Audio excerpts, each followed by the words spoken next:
It's the feast day of Valentinus, and or Saint Valentine, and he's the patron saint of lovers. And we're going to be talking about the love between a man and a woman. Not to say that love is, by any stretch of the imagination, limited to relationships between men and women, but we don't have personal experience of relationships of the other kind.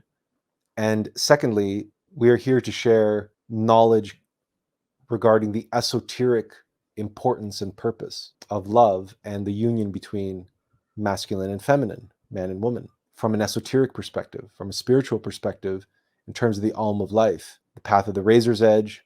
But practically speaking, love is that incomprehensible, magical je ne sais quoi, which blooms between two people. This happens on a number of different levels, but to the true masters of love, to the great lovers, love blooms on the mental, on the emotional, on the physical, on the level of aspirations, on the level of bliss. That's not to say that two individuals have to share the same bliss. Those two individuals are each other's bliss. They are an aspect of their bliss, their oneness, their union. And the masculine and feminine energies and impulses are complementary in the same way that in Tantra, the masculine is expressive and the feminine is receptive. And in that relationship, we have creation. Sexually, it's the same. Well, what about mentally?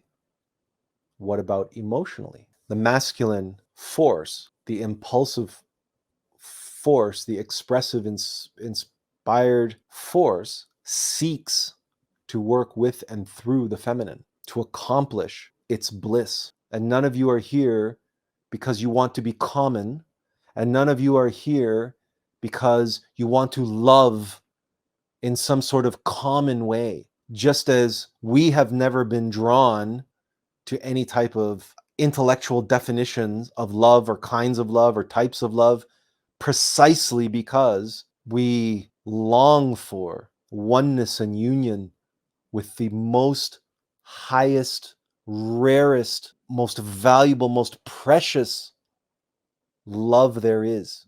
Let us take this moment now to express what isn't love, or rather, that which takes love into places where love becomes lessened or twisted, corrupted, degenerated.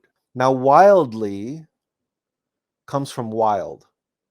Wild refers to mechanical nature. And rest assured that many, including many of us, at some point in our life, confused and conflated infatuation with love, and confused and conflated lust with love, and confused and conflated an exciting new dynamic relationship with being in love, or a relationship which swung wildly on the pendulum of I love her, I hate her, he loves me not, or we fight like cats and dogs, but then have the best sex of our lives.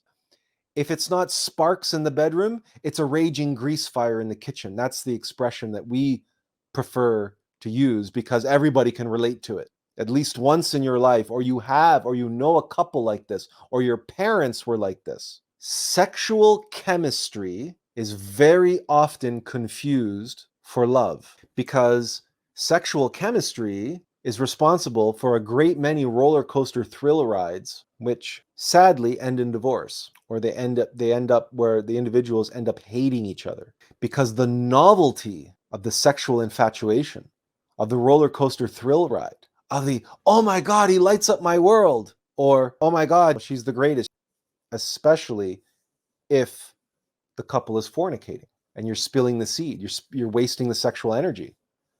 When you are in a relationship that is driven ultimately by lust, by sexual chemistry as the primary driver, it's exciting, it's dynamic, it's a roller coaster thrill ride, and yeah, it oscillates wildly because if you're not making incredible fireworks in the bedroom. You're putting out raging grease fires in the kitchen. You're throwing and hurling stuff at each other.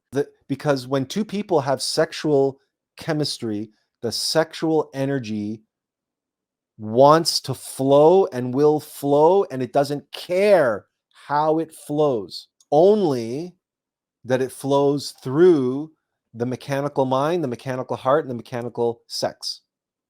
Lust, anger, envy, pride, fear, greed. But that attraction, there's an element of love in there. There has to be, because all attraction is love.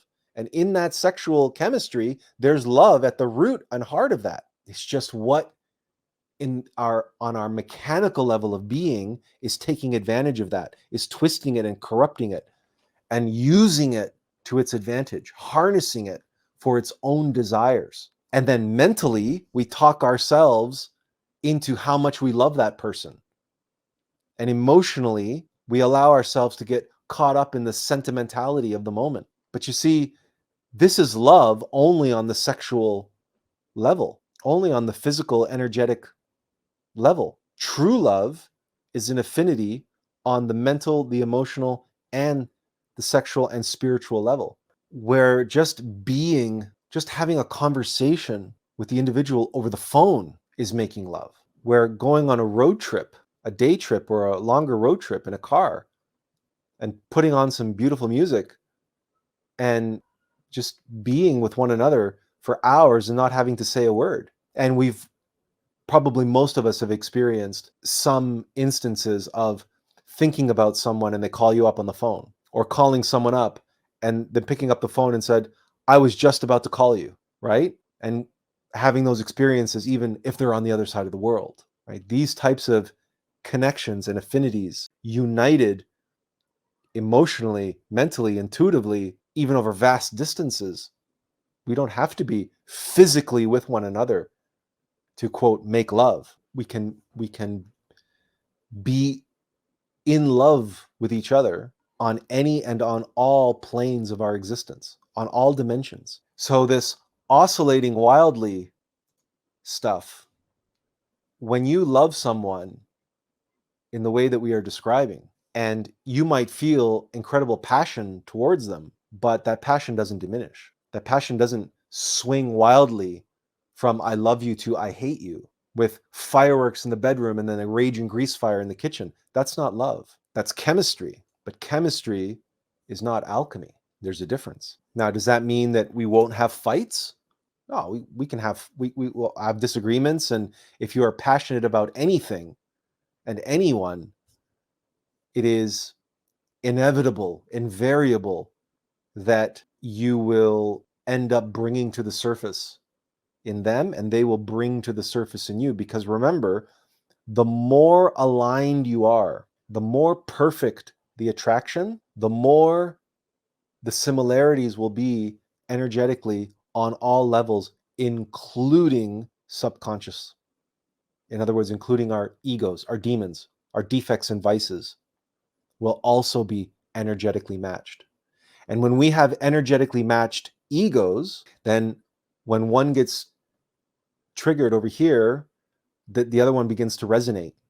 Because when you are so in tune with someone, like the tuning fork, like the harmony, right?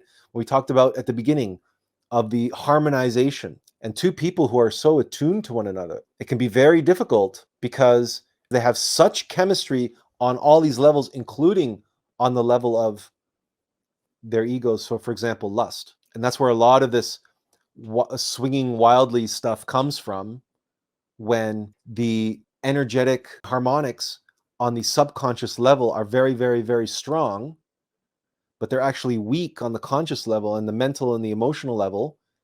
But we make up stories, or our egos, our minds will talk us into believing that we have affinities on those levels just because the sex is so good. And just because the emotions are so volatile and everything is so intense. And then people get older, and if they're having all this crazy wild sex all the time, and when they're not having wild sex in the bedroom, they're having wild fights with each other in the kitchen or in the car or wherever, they're arguing and fighting all the time. All of that is using up the sexual energy. Those demons, those egos, are fornicating with each other. They're feeding. As the couple fornicates with each other on the mental plane, on the emotional plane, on the sexual plane, the physical plane, those demons are feasting.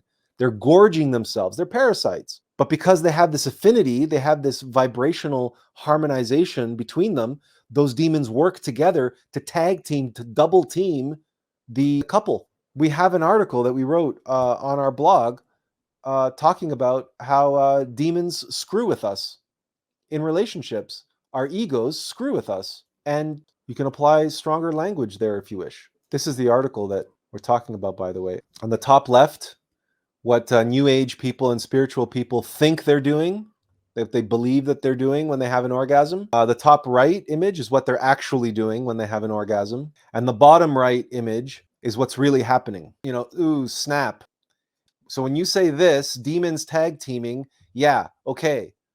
There's an anime for that. But she says that meme is spot on. Yeah, we know. This image in the bottom right, when you meditate on that, when you let that sink in. Now we have had an experience of being paralyzed by a demon and being carried under the arm of a demon, who knows where, for who knows what. We were able to break free because we had studied the Defense for Spiritual Warfare course. So we had tools in our toolkit to be able to break free from that particular encounter. So we never experienced being sodomized by a demon, but realize that when lust is having its way with you, when anger is having its way with you, when fear is having its way with you and causing you to waste your precious sexual energy, that's what's happening. That demon is fornicating with you. Benjamin says, demons are after our sexual energies because they can amplify it to their advantage, to enslave our consciousness. Absolutely.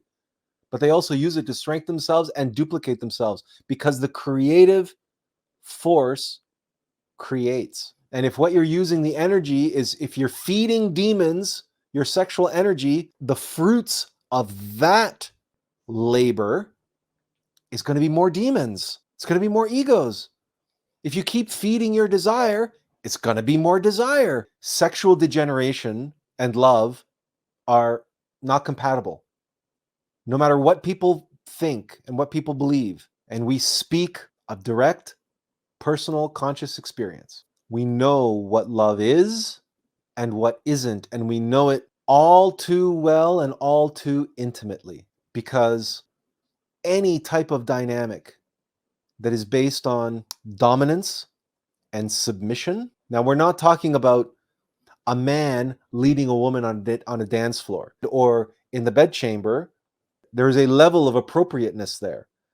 But when it goes from here to here, and you have dominance and submission and humiliation and all these kinds of things, you have two demons of fear screwing with you. One wants to be dominant, and the other demon is happy to be dominated. One wants to control, and the other one is happy to be controlled. And in fact, when you really start digging into this, you realize that the submissive one is really passive aggressive and really thinks themselves in control because they're getting what they want. And we've talked about this before. If lust is the whore of Babylon, fear is her pimp.